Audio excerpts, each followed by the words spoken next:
वो कहते हैं ना, इंतजार करने वालों को सिर्फ उतना ही मिलता है जितना कोशिश करने वाले छोड़ देते हैं। हाय, मैं हूँ अस्मिता। एक बार की बात है, एक गुरुजी अपने शिष्य को लेकर के शहर जा रहे थे और चल रहे थे।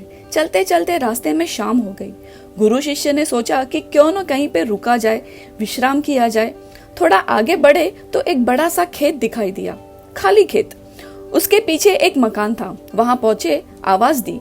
उस मकान का मालिक बाहर आया। उसने कहा कि सबसे पहले पानी पीना चाहते हैं। पानी वानी पिलाया गया।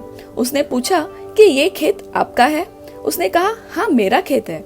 उससे पूछा कि परिवार में कौन कौन है? उस आदमी ने बताया कि बीवी है, माँ है, बच्ची है, 4 लोग हैं, सब खुश मंगल चल रहा है। तो गुरु शिष्य दोनों के दिमाग में एक सवाल था।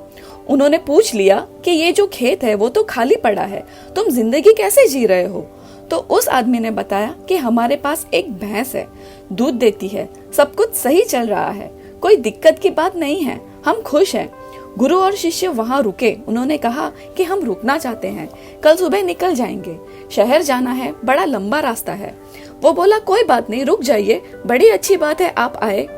रात्रि में जब ये दोनों विश्राम कर रहे थे तो बीच रात में गुरुजी ने अपने शिष्य से कहा कि उठो, उस भैंस को वहां से लेकर के आओ, खोलो और लेकर के चलते हैं, निकल लेते हैं।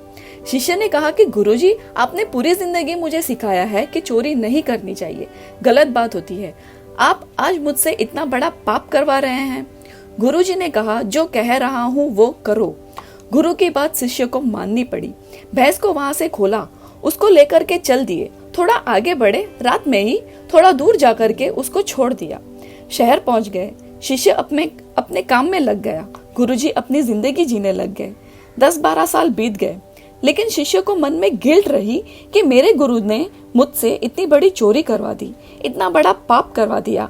एक इंसान जो अपनी जिंदगी एक भैंस के वजह से जी रहा था, उसके जीने की वजह उससे चुरा ली। वो गिल्ट में जीने लगा।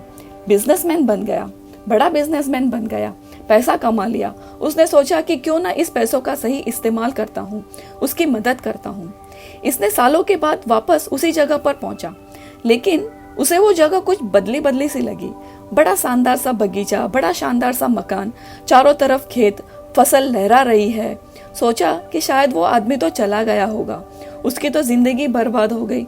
हो सकता है वो खेत बेच करके चला गया और ये शानदार सा बंगला किसी और का हो। तो उसने एड्रेस पूछ लेता हूँ और वहां जाकर उसकी मदद कर दूंगा। अंदर पहुंचता है तो देखता है कि वही आदमी वहां बैठा हुआ है। उससे पूछा कि ये कमाल हुआ कैसे? उसने कहा कि क्या बताऊं, उस दिन गुरुजी के साथ आप आए थे और बड़ी बुरी किस्मत रही। उस रात को हमारी भैंस चोरी हो गई। भैंस चोरी होने के बाद हमने सोचा कि सब कुछ लुट गया, जिंदगी बर्बाद हो गई, क्या करें? तो मैंने लकड़ी काट के बेचना शुरू किया। उसके बाद लगा कि इससे तो जीवन चलेगा नहीं, तो थोड़ा पैसा इकट्ठा किया, फिर खेत में बीज बोए, फसल उगाना शुरू किया, फिर और फसल उगाना शुरू किया। धीरे धीरे हमारी कमाई बढ़ने लगी। भैंस खरीद ली, बगीचा उगा लिया, वहां से हमारी जिंदगी बदल गई। अगर उस रात को भैंस चोरी नहीं होती तो हम वैसे ही जी रहे होते जैसे जी रहे थे।